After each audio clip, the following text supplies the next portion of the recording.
So in my video talking about the lie around Skylanders and how they all die after 10 years and how that was just a myth, some people commented that they're like, most of mine still work, but they had one or two that died. That is completely normal. Skylanders are a piece of technology, so they aren't immortal. But like Skylanders have a little RFID chip in that, and they can get broken, and that will stop it from working. And that's either due to environmental factors or just a bad one from the factory.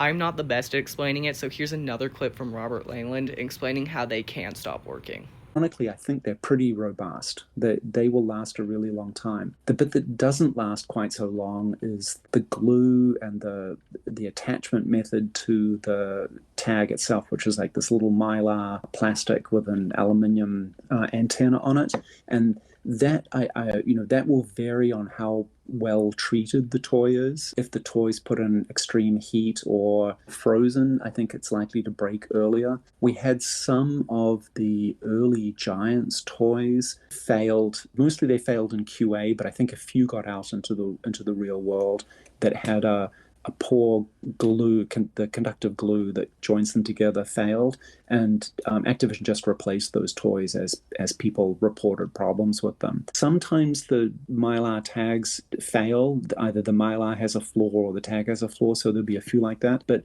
there isn't any reason why those toys, if they're treated well, shouldn't last 10, 15, 20 years. That's actually really good to know because I have been worried about that recently. Right. Yeah. I've still got toys from Spyro's Adventure that work and from pre-production, like ones that we were doing experiments and development on where the tags are still fine. And that's more than 10 years now. There we go. So unless you're playing thousands upon thousands of hours of Skylanders, there's nothing to worry about quite Right. yet. And I do recommend not leaving them out in the snow or in the desert sun or